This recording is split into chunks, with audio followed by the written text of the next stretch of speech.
Welcome, everybody. Here we are on episode 4 of Wigs for Wigs. Thanks for tuning in. Today, we're going to step away from our discussion we've been having about different elements and qualities of leadership to look at a story ripped from the headlines, which is the issue of hiring and diversity in the NFL and other organizations in the United States. I want to get very quickly into this discussion, which we're going to have with Bill Venezia. So we are going to pause right now, right away, for our first commercial break, and then be back with Bill Venezia to discuss, again, issues of diversity, hiring, and other issues related to that in the current world, in the NFL, in politics, the Supreme Court, and other things. It's a discussion I think you'll all find very interesting, ripped from the headlines today. So stick around. We'll be right back for our discussion with Bill Venezia.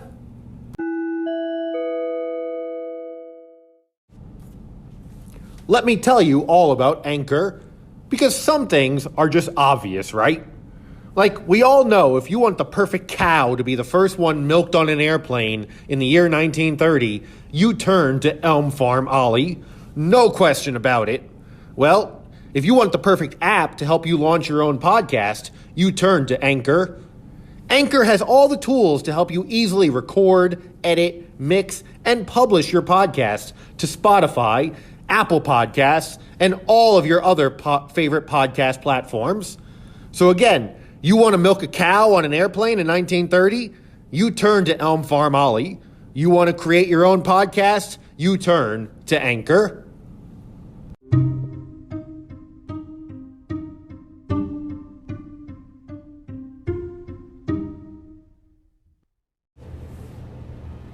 All right, we are back here for Wigs for Wigs, episode 4. I'm joined once again by Bill Venezia. And today we're going to be talking about a topic ripped from the headlines of this past week, which is head coach, or now former head coach, Brian Flores' lawsuit against the NFL, alleging racial discrimination in hiring practices for coaches and executives. And it's our first episode ripping something from the headline. We are stepping a little bit away from our theme of leadership, but now we're talking about who's getting the opportunity for leadership, so it is tied in that way. And the lack of opportunity that some people have faced in the NFL, in other professional sports will tie into this. Some of you may know I do teach a course on sports history in the United States. This is a topic of particular interest. And also we may branch out into other elements of American society that are connected to the story of what's going on with Brian Flores and the NFL today. So I want to welcome Bill back. Bill, thanks for being back with us. Joe, my pleasure. As an observer of the NFL from, I guess, about 1960 to now, it's an interesting piece of Americana. Definitely is intertwined with American history, and I don't think this story would have come to where it is right now. Unless if what had taken place historically in American sports, and I'm talking about Jackie Robinson, to the closest parallel I can see to the Brian Flores case. And just a recap, Flores is. I was going to say let's give a brief overview of what this case is for our listeners, in case they're not aware. So he's suing the NFL for a number of things, and he's suing in particular the Miami Dolphins and the Denver Broncos. He's saying that he was not given the opportunity to succeed, and he was fired without just cause. Right. So Brian Flores has been the coach of the Miami Dolphins, the head coach of the Miami Dolphins. He was formerly an assistant with the New England Patriots and with a couple other teams. And after this past season, Brian Flores was fired by the Miami Dolphins, despite a decent showing for that team, especially judged against expectations. They were not expected to be a Super Bowl contender by any means. And their quarterback missed significant time. I mean, if you're an NFL fan, you know how significant that is. And yet they had a decent showing this season. Brian Flores was fired. He then, went out trying to find a new job, was scheduled to interview with a couple teams, when he received a text message from Bill Belichick, the head coach of the New England Patriots, congratulating him on being hired. And he was very confused. He shot back to Belichick, is this a mistake? And what happened was Belichick had 2 Brians in his phone, and he accidentally texted the wrong Brian, who had both been assistants for him. And there was a white coach named Brian who had been an assistant for him, who was now being hired for a job that Brian Flores, a black coach, was scheduled to interview for in a few days. So Bill Belichick was congratulating somebody else for being hired for a job that Brian Flores was scheduled to interview for in the coming days.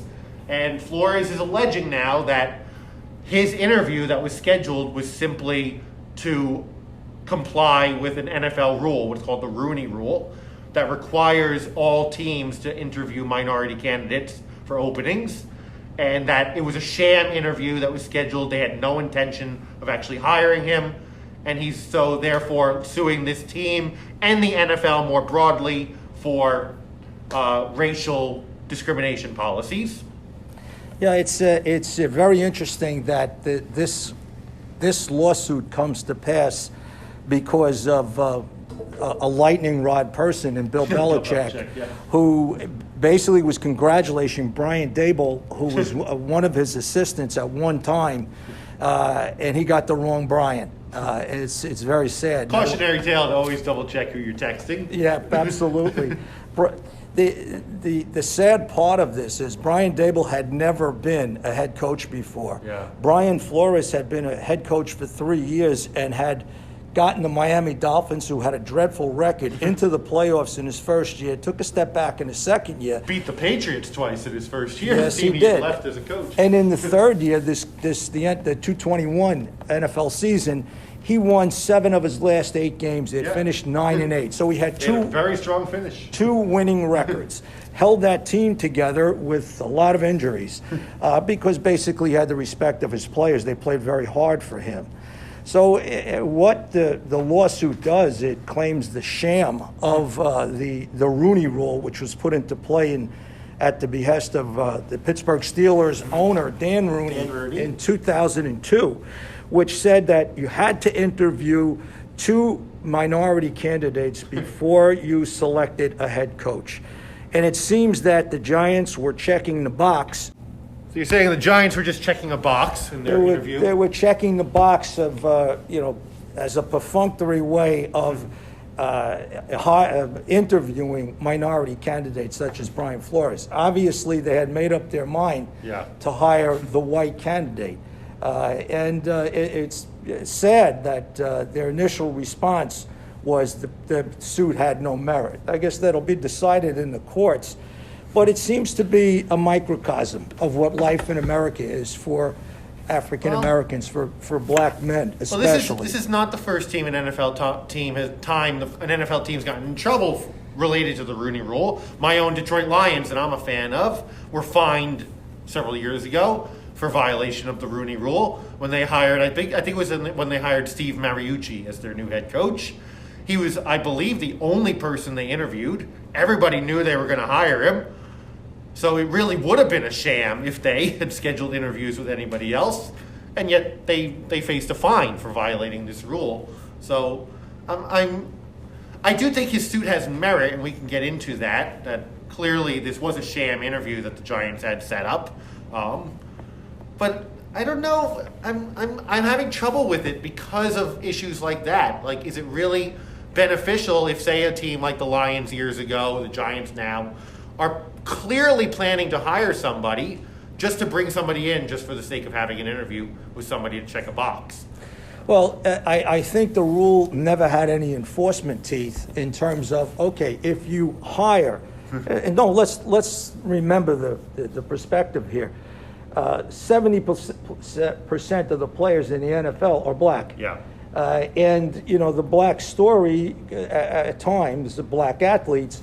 By the way, none of the owners are black. No, none of the owners. The only one. In all the 4 professional major sports in America, the only majority black owner a team has is Michael Jordan in the NBA. And in the NBA is about 70% black players. The NFL is about 75% black players. There are no owners who are black in There, either of there those is leagues. there is a minority owner in Jacksonville. Yeah, He minority happens owners, to be, but no majority owners. He happens to be Asian. He's from Pakistan. Yeah. But I see a lot of implication to the Curt Flood case in baseball. And I wanted to bring up Curt Flood. Curt Flood I was was. going to ask if you remembered Curt Flood. Oh, absolutely. Curt Flood played in the 50s and the 60s. He was an excellent center fielder. He hit for average, but he had a little bit of pop. He was a great fielder. He questioned the reserve clause because up until the time of Curt Flood, you could not be a free agent. Right, let me explain quickly what the reserve clause was. So that was a rule in Major League Baseball, and other sports copied it, because many sports copied Major League Baseball in those early days, where basically you were trapped on whatever team you signed with initially. Unless they chose to trade you, release you, you were on that team for good as long as they wanted you, and they could just renew your contract every year for whatever value it was without having to negotiate with you or anything. You had no freedom in your own career.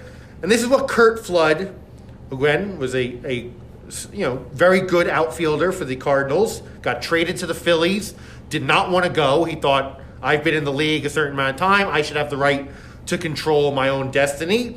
And he wrote to the commissioner, quote, I do not feel that I'm a piece of property to be bought and sold irrespective of my wishes. He then sued Major League Baseball over the reserve clause. He instituted that suit, and the suit was forwarded by Marvin Miller, who would become president of the... Well, Marvin Miller actually told him not to go forward with the suit. So he told him it's a losing cause. He actually was looking out for Curt Flood because he knew what the implication was. The implication was that Curt Flood would never play Major League Baseball again, and sadly, that's the case. That's the case. I want to say for Curt Flood, though, not only do I agree with his perspective of himself that you should have a right over your own body and your own career, but Curt Flood was traded to Philadelphia. Philadelphia Phillies at that time had one of the reputations as one of the most hostile teams and fan bases towards black players. So he really was looking out for himself and his family to not want to move to Philadelphia against his wishes. Yeah, it's sad. I mean, Curt Flood knew that he was going to be a martyr for his cause. Yeah. And in fact, every Major League Baseball player owes Curt Flood not only that good that debt. I would go even further. I would say every professional athlete in America, absolutely, in all the team sports, owes Curt Flood a tremendous debt. And Curt Flood was extremely articulate in basically expressing his viewpoint. But it seems like a microcosm of well, also let's take that the black story forward, experience because a couple of years later, two white players decided to challenge the reserve clause, and Marvin Miller took on that case. They played a season without a contract to therefore not have it be renewable, and then they were declared free agents in arbitration, and that is what broke ultimately the reserve clause. It was these two white players who challenged it. Curt Flood felt like he was just left hanging, dangling in the wind by other players. Nobody came to his defense. No other players, active players, testified in his case. He did have a couple retired players come and testify for him at the Supreme Court. Most powerfully, Jackie Robinson came and testified on his behalf at the Supreme Court. But no other active players, white or black, stood up for Curt Flood. And that was the end of his baseball career as still a fairly young man. I sadly see that as the fate of Brian Flores. Yeah, he's never going to coach again. Most likely not. He's already turned down a college coaching job. Young coach, so similar. He had a long career ahead of him. It's kind of sad. He actually was a finalist for the Houston Texan football head coaching job. Supposedly, there were two finalists, and the other finalist was Josh McCown. Josh McCown, former journeyman NFL quarterback for 11 teams. Never coached anywhere. Never coached anywhere. They were set to hire Josh McCown. This imbroglio starts. They realize the PR implication, so they do a Poor 180. Josh McCown loses out on his job. They do a 180 and they hire their defensive coordinator, a black man, Lovie Smith. They did. This will be his second Which, time. look, as Lovie head Smith coach. is an experienced NFL coach. Yes. There's nothing to criticize about hiring Lovie Smith, but it is so clearly a PR move in response to this lawsuit. Yes. The other ironic part of this, too, is that it has had repercussions this year in the hiring. The latest hire was a gentleman by the name of Mike McDaniel. Yeah, And Mike McDaniel is a very light-skinned black man. I believe his mother is black and his father is white. And the team who hired him, the Dolphins, made it a point to release his birth certificate, a picture of his parents, to show that, we fired the black guy, did. but look, we're hiring another black guy. We're not prejudiced. Yeah. I mean, it's Look extremely. at us, give us a cookie. Yeah, it's extremely ludicrous. Now, look, another problem with the Rooney Rule, and this is a broader problem for the NFL, is that it does require you to interview minority candidates for executive jobs, head coaching jobs, etc. But there is no hiring quota or requirement to the Rooney Rule. No. So it really does give you the opportunity just to check a box by giving a sham interview. Yeah, I mean, if the NFL was very serious about minority representation or black representation in the coaching ranks, it would reward the teams that do hire black coaches with draft picks, and basically they've been there's been very little enforcement since the Rooney Rule to basically penalize teams who violate it. I'm more comfortable with teams being penalized than teams being rewarded, personally. I don't know, that almost encourages you to hire people regardless of merit just to get the reward of a draft pick. If a team decides that a draft pick is more valuable than who's in their head coaching box, Joe, and they say want to put coordinators in charge of the actual coaching duties, and let's reap the rewards. I don't know. I'll reference that's the person, the coach. My inner conservative coming out. I'll reference the coaches, the coach of your team, the Detroit Lions. Hiring Mariucci was without merit, number one. And there's been hirings. Look at the Jets a couple of years ago. I'm not questioning that teams hire coaches that are awful and don't have any reason to be hired. I refer you to a good article in The Guardian, and sometimes a look at America is best seen from abroad, the viewpoint. They did a pretty comprehensive study of black coaches in the NFL. 67% of the time, black coaches led their teams to the playoffs, while their white counterparts led them 39%. Now, I know statistics can be anything. Look, I'll come back to my Lions. It validates. I'll come back to my Lions. Jim Caldwell, I really liked as a coach. A winning record. Winning record with the Lions. The worst team in the NFL, who I followed my whole life, and have had two minority coaches in their history, with Wayne Fontes also in the 90s, right. who was unfairly maligned for his, and ultimately him being fired is largely what led to Barry Sanders retiring. It led to the fallout with the Lions with Barry Sanders. But when they fired Jim Caldwell, I thought that was a terrible decision by the Lions. They were coming off a couple playoff appearances for the first time in years. And they fired him and brought in Matt Patricia, who was a coordinator for the Patriots. Lots of them have been hired throughout the years. But was supposed to be this defensive whiz. The Lions went from having a top 10 defense the year with Jim Caldwell to having the absolute worst ranked defense in the NFL the first year with Matt Patricia. So this was not some defensive whiz that they brought in, that they fired a black coach, brought in a white coach to replace. I honestly do think too that it's normally when things like this happen, it's time for people to stand up and people to lead. I think a gentleman who has the respect of everybody in the NFL, Tony Dungy, should take an active part in working with the NFL and basically mentoring black coaches. And I think if he does that, the climate could definitely change. But I will tell you the truth. I'm not positive of that, and that's why this lawsuit was extremely important. I want to go into a little bit more of the NFL's history, but before we do that, let me just say in support of the Rooney Rule, before the Rooney Rule, which again was implemented in 2003 by the NFL, there had only been 6 non-white head coaches in the modern history of the NFL. Tom Flores, not related to Brian, Art Shell, Denny Green, Ray Rhodes, Tony Dungy, and Herman Edwards were the only non-white coaches in the history of the NFL before the Rooney Rule. This is a league that already by that point for almost 20 years was 70% black in players. And the idea that none of them came out qualified to be a head coach is just absurd. So the NFL does not have a strong history in this regard. The Rooney Rule certainly had merit to be implemented.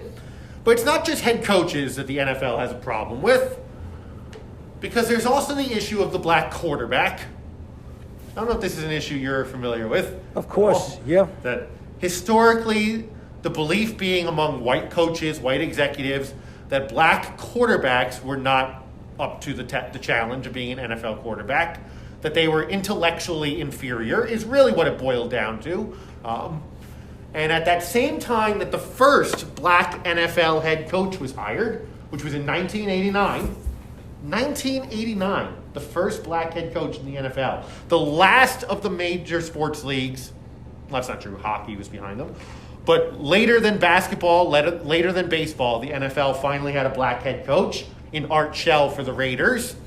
That same year that Art Shell was hired, there were only 3 black starting quarterbacks in the NFL. Doug Williams, who was the reigning Super Bowl MVP at that moment with the Washington Redskins, now the Washington Commanders or whatever they're calling themselves, Warren Moon, Hall of Famer, and Randall Cunningham, who I believe is in the Hall of Fame. So unless you're talking about Hall of Famers or a surprise Super Bowl MVP who shocked the world when he did that, there were no other black quarterbacks in the NFL at that moment that they finally hired a black head coach. Joe, it's interesting. A team that I follow since 1960, actually since '59, the Green Bay Packers. Yeah. They had an all-pro free safety by the name of Willie Wood, and Willie was a phenomenal free safety. He was all-pro perennially. He was a quarterback at USC. And he never got his chance to play quarterback in the NFL. And believe it or not, free safety has to be extremely athletic. And Willie was. And hero of Super Bowl #1 with his interception of the Chiefs. But he never got an opportunity. And there were many like him. I believe the cornerback, the left cornerback for that team was a man by the name of Bob Jeter, who played out in the Pacific Northwest. He was a corner that NFL quarterbacks never threw against because he was such a good defensive back. He was also a quarterback in high school and college and never got his opportunity because the prevailing wisdom by scouts, black athletes do not have the mental capability of being a quarterback, but they can play other positions. They can play the physical skill positions. Yeah. Randall Cunningham, there were scouts that were saying Randall Cunningham shouldn't be a quarterback. He should be a running back. Yeah. He should be a wide receiver. That same year, 1989, when the first black head coach was hired, you had a reigning Super Bowl MVP who was a black quarterback. The college national championship that year featured 2 black starting quarterbacks, Tony Rice at Notre Dame and Major Harris at West Virginia. Neither of them ever ultimately got much of a shot in the NFL. And Tony Rice talked about, who again was a star quarterback at Notre Dame, that his whole life, wherever he was, people were always asking him, what position do you play? And he'd say quarterback. And they would say, oh, no, that's not what you play. You're a running back. You're a wide receiver. You're a defensive back. Just because he was black. And a few years after that, Charlie Ward won the Heisman Trophy as a quarterback at Florida State, I think he was at, and he never really got a shot in the NFL. He ultimately played in the NBA, which, cool for him. But the NFL does have this long history of discrimination in that way. The other position is you didn't see many offensive linemen in the NFL who were black until right. the AFL till the merger with the Right. NFL.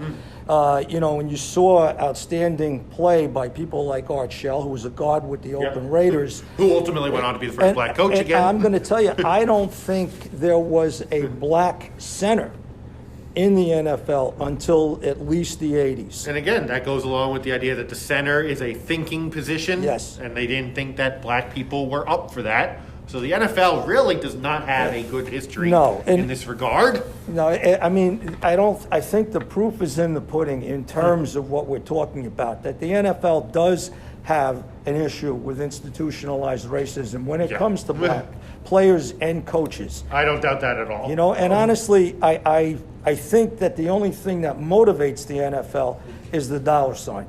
I do think this is going to be an expensive experience for the NFL. Ultimately, Brian Flores, you're right. I don't believe he's never going to coach again. He's never going to coach again. I don't think there was ever a chance that the Houston Texans were going to hire him, or the New Orleans Saints, who also interviewed him. And this man is definitely a deserving head coach.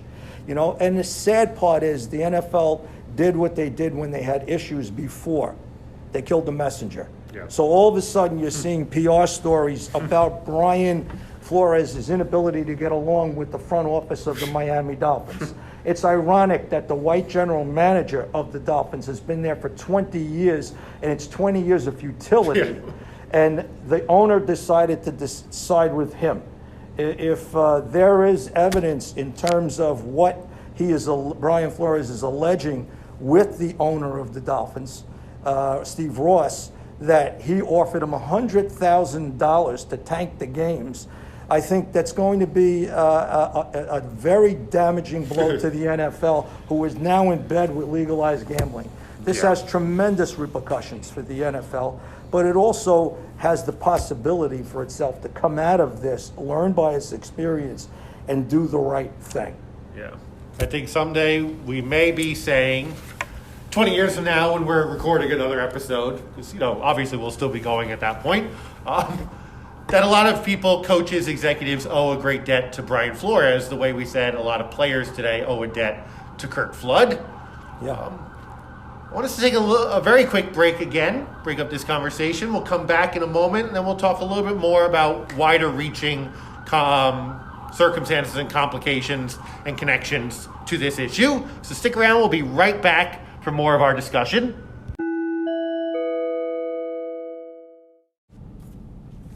Let me tell you all about Anchor, because some things are just obvious, right? Like, we all know if you want the perfect cow to be the first one milked on an airplane in the year 1930, you turn to Elm Farm Ollie. No question about it. Well, if you want the perfect app to help you launch your own podcast, you turn to Anchor. Anchor has all the tools to help you easily record, edit, mix, and publish your podcast to Spotify, Apple Podcasts, and all of your other favorite podcast platforms. So again, you want to milk a cow on an airplane in 1930? You turn to Elm Farm Ollie. You want to create your own podcast? You turn to Anchor.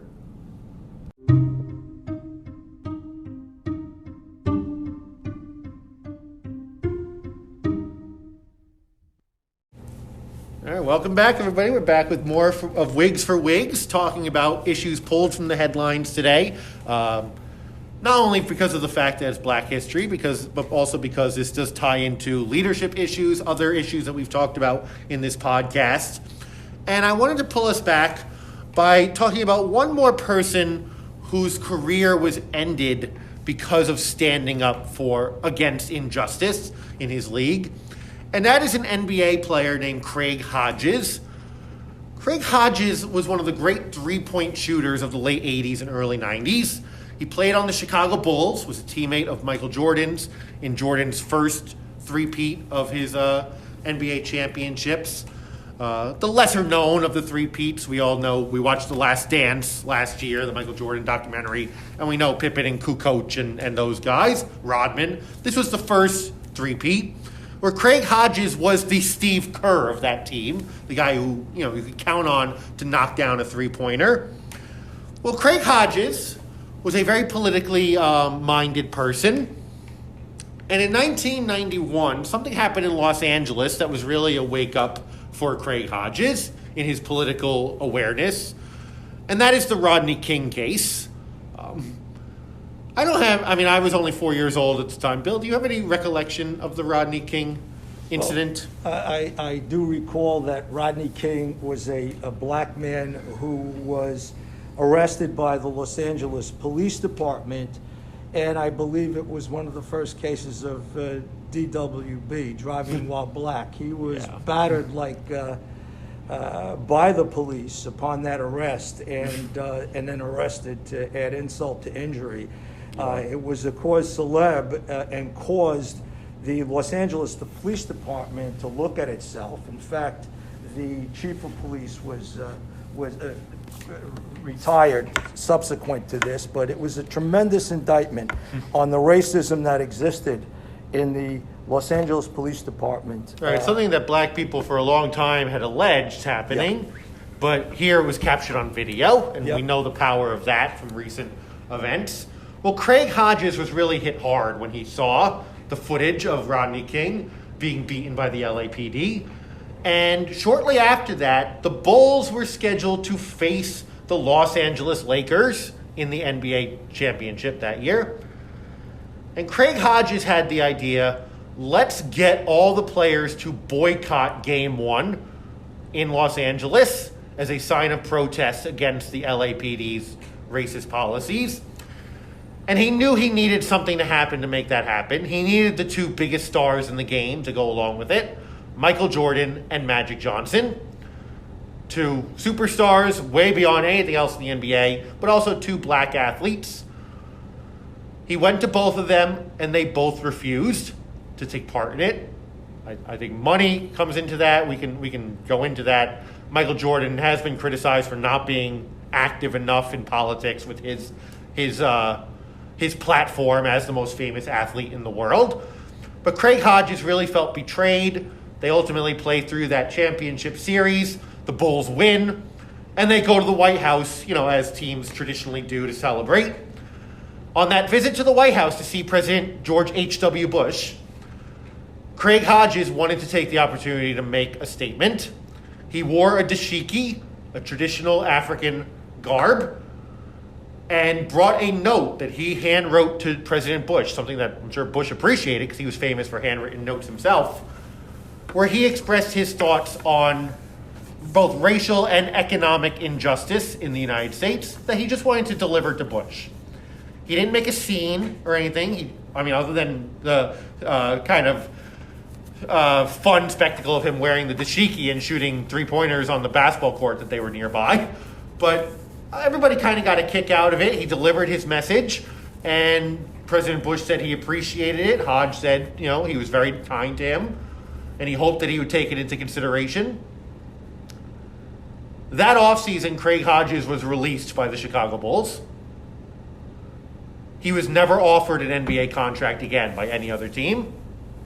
This is a guy who won 3 NBA three-point shooting competitions. 3 of the first 7, I believe it was. That was a fairly new competition. Was one of the leading three-point shooters in the league. Was never offered an NBA contract again, despite being only 31 years old. There is no way to view that other than he was being punished by the league because of his political activism. So it's not just the NFL with this problem. The NBA too. And we see that in other elements of American society also.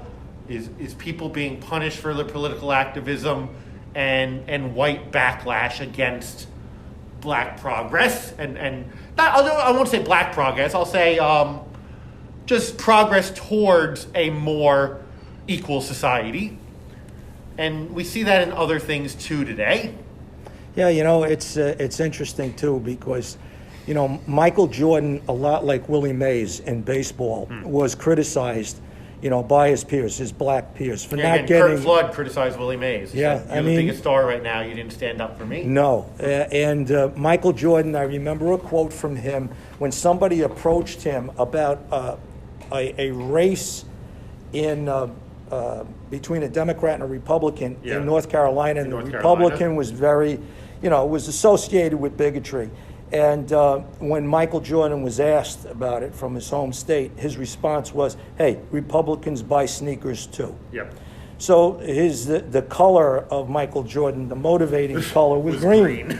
It's interesting to see now that he's in an ownership position it's in the Charlotte. real knock on Michael Jordan is Yeah. that here was a guy, if anybody ever transcended race in the world of sports, it was Michael Jordan. Nobody had a bigger platform in the world than Michael Jordan in the 1990s at the height of his power, and never said a word of anything related to politics because he didn't want to risk his money. It reminds me of NBA people today who refuse to criticize China for their human rights abuses. Absolutely. Because they don't want to risk the money that is to be made for the NBA in China. Yeah, isn't it ironic that in the 1990s, every white and black kid in America wanted to be like Mike? I want to be like Mike. That's when I was growing up. I wanted to be like Mike. But and it is sad. It is sad. You're right. I mean, but it's a microcosm of our society. When we look at things today, and I know you're going to get into the recent Supreme Court decisions. Yeah. But if you look at this past weekend in Texas, the former president criticized black prosecutors and district attorneys for allegedly creating for investigating him just for racist reasons. Racist reasons. If anyone has given rise to white nationalism and has inhibited the progress of black Americans, it is he. And it's kind of sad because it's more than a dog whistle. It is a call to arms by a person who is fearing that instead of coming together, we need to separate. Well, it was almost literally a call to arms. In that same speech, he said, "I'm going to pardon anybody involved in January 6th because they were treated so unfairly by these racist prosecutors." That's what the context was that he was saying that. Yes. So, I mean... it's almost like he was admitting that all of his supporters who were arrested that day are white people. Yeah, absolutely. Wonder why that would be. But yeah. Joe, you wanted to talk about... I do. I want to talk about the Supreme Court because there is now a vacancy on the Supreme Court opening up. Justice Breyer, who's been on the court for, 30 years. How long has he been there? Easily, yeah. Since President Clinton appointed him, so he's been there a very long time. Announced he's retiring. Not a big surprise. I think everybody saw that coming in the near future. But now there is an opening on the court, and President Biden, during the campaign, pledged that when an opening happened, assuming one did, he would nominate a black woman for the Supreme Court. There's never been a black woman on the Supreme Court. We've had a handful of women now, but we've had Sandra Day O'Connor, a white woman, Ruth Bader Ginsburg, a Jewish woman. We've had Elena Kagan, a white woman.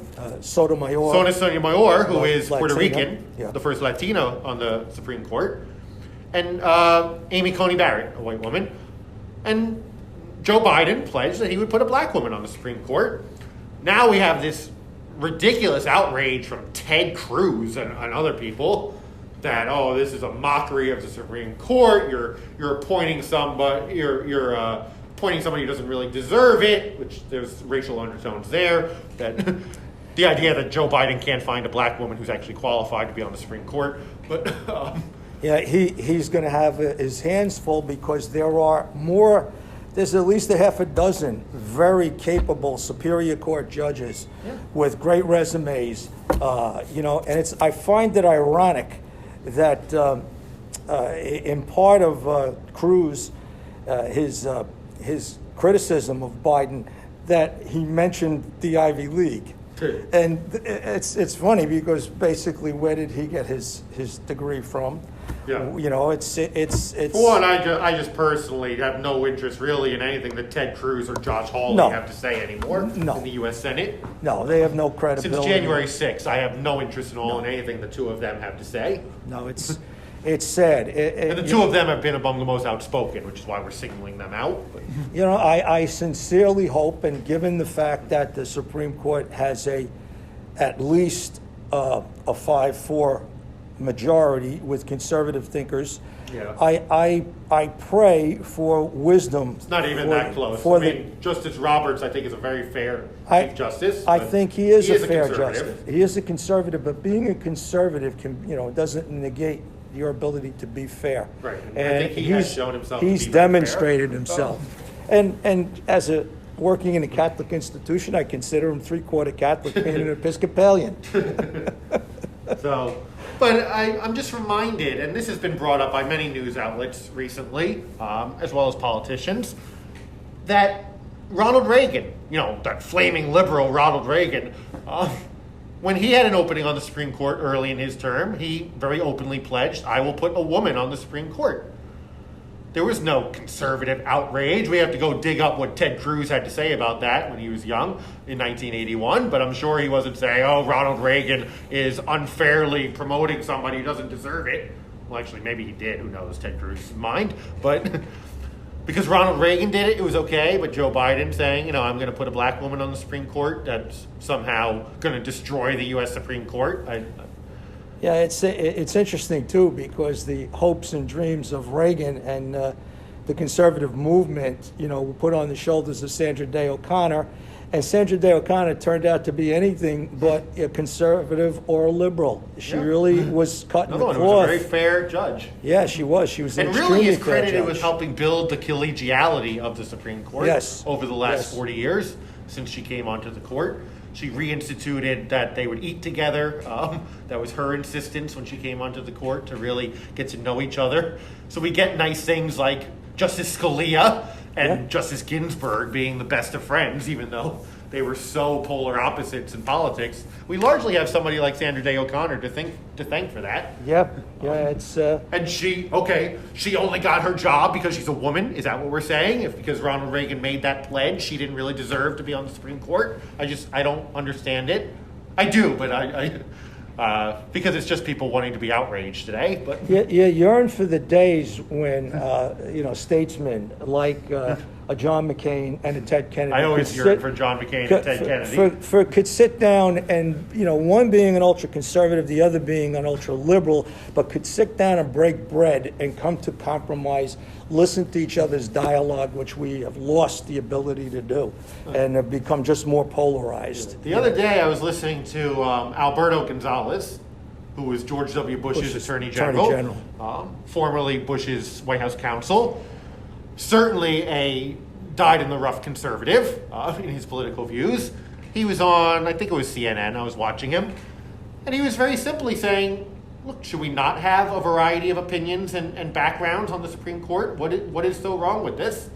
He didn't have a problem with Joe Biden's pledge. It's basically political hyperbole, and it'll be interesting to see. I know that Senator Romney has gone to, and Senator Murkowski have asked President Biden, can we do this in a bipartisan manner? Because I believe that they would see the benefit of some of the candidates that are going to be proposed to them. And I don't see how they could find fault with the qualifications, assuming Joe Biden doesn't pick somebody out of left field. One of the leading the candidates, names I've seen thrown out there are all undoubtedly qualified to get a job on the U.S. Supreme Court. And it's ironic that the woman from South Carolina was appointed to a Superior Court justice, a federal judge in South Carolina, and supported by one Lindsey Graham. Now, it would be interesting to see if Lindsey Graham supports... we could do a whole thing about Lindsey Graham. Yeah, I think so, down the road. Me being, as I've said, a John McCain Republican, I have a lot to say about Lindsey Graham. But well, just the mention of the word, I think Mr. McCain is spinning in his grave. Yeah. But, Joe, I think we somewhat exhausted the topic, but this was great, moving off a little bit from politics to something that impacts American life, but it also impacts us at a very important time during February, which is Black History Month. Let me ask you for one last thought here as we wrap this up, trying to make sense of it all. What does this tell us about the current state of the United States, the NFL, the Supreme Court, other issues related to it? We had to boil it down. We are at the precipice of disintegrating. We're so polarized in America right now.